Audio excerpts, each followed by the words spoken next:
Après plusieurs mois d'inactivité, il est temps de reprendre doucement la direction des terrains. Cette saison nécessitera une organisation toute particulière. Mais nous pouvons aujourd'hui annoncer que la pratique du football peut reprendre et est de nouveau possible dans un contexte bien sûr bien particulier. Comme vous le savez, le coronavirus est toujours présent et c'est pourquoi nous devons redoubler d'efforts et respecter les différentes mesures et protocoles sanitaires qui sont mis en place sur notre territoire afin d'assurer une reprise dans les meilleures conditions. Nous ne manquerons pas de revenir vers vous dès que nous aurons des informations supplémentaires à ce sujet.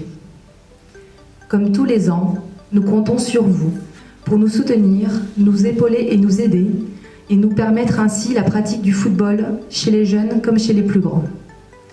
Nous le répéterons jamais assez, mais c'est grâce à vous, les clubs, les bénévoles, les salariés et toutes les personnes de l'ombre, que le district des Flandres ne cesse de grandir.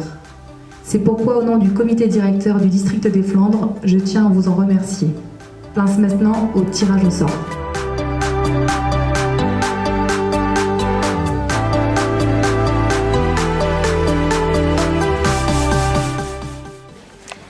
Alors, nous avons démarré ce tirage au sort par la Coupe de France.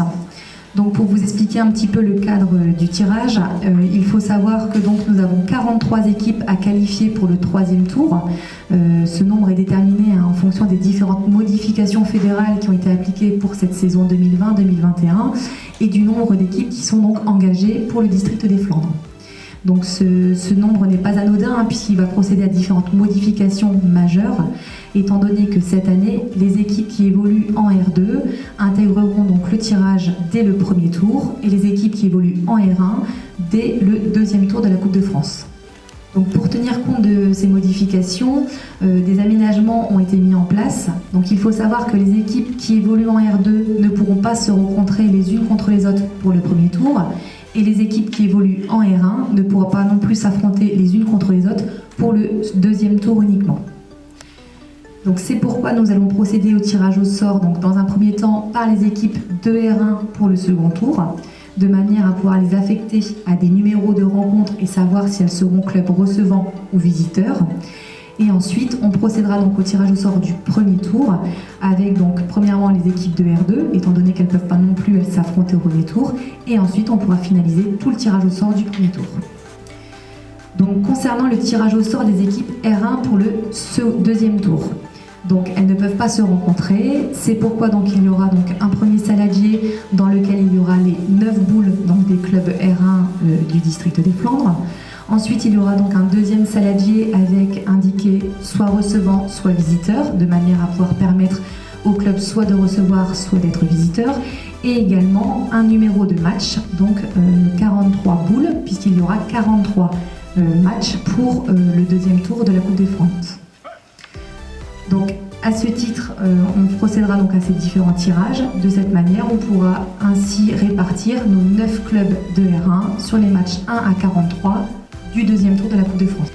Donc concernant le tirage au sort des équipes de R2 pour le 1er tour, donc on va procéder à au même protocole que pour les équipes de R1. On va donc tirer au sort les 10 clubs de R2, savoir si elles sont soit recevants, soit visiteurs. Tirer au sort donc parmi l'ensemble des clubs D6 à R3, le club qui va affronter donc chacun de ces 10 clubs de R2, puisqu'ils ne peuvent pas s'affronter les uns contre les autres. Et ensuite, on procédera également tout de suite à l'affectation du numéro de match pour le second tour, puisque vous savez qu'on procède ainsi. L'équipe gagnante du 1er tour sera affectée donc à un match 1 à 43 pour savoir quel sera son adversaire directement pour le 2e tour. Et donc on terminera le tirage au sort par le tirage au sort des différentes boules restantes, donc tous les clubs de R3 à D6 qui n'auront pas été tirés au sort. Donc ainsi on aura l'ensemble des déroulés de match pour le 1er tour, avec les règles habituelles, que la première boule tirée est recevante, sauf s'il y a plus de division d'écart où nous devons procéder à des inversions. Et ensuite on tirera en même temps donc, les boules 1 à 43 pour savoir donc, si cette rencontre sera affectée à quel numéro de 1 à 43. Bienvenue donc pour cette séance de tirage au sort pour la Coupe de France ainsi que les championnats seniors D1 à D4. Donc comme on vous l'a expliqué, donc, cette année nous avons dû mettre en place un protocole un peu spécifique compte tenu du contexte sanitaire et donc le tirage au sort ne pourra être effectué de manière publique comme d'habitude. Donc c'est pourquoi cette année, nous effectuons donc le tirage au sort sous le couvert donc de Maître Dean, donc qui est huissier de justice, pour permettre et garantir toute la transparence et l'équité sportive.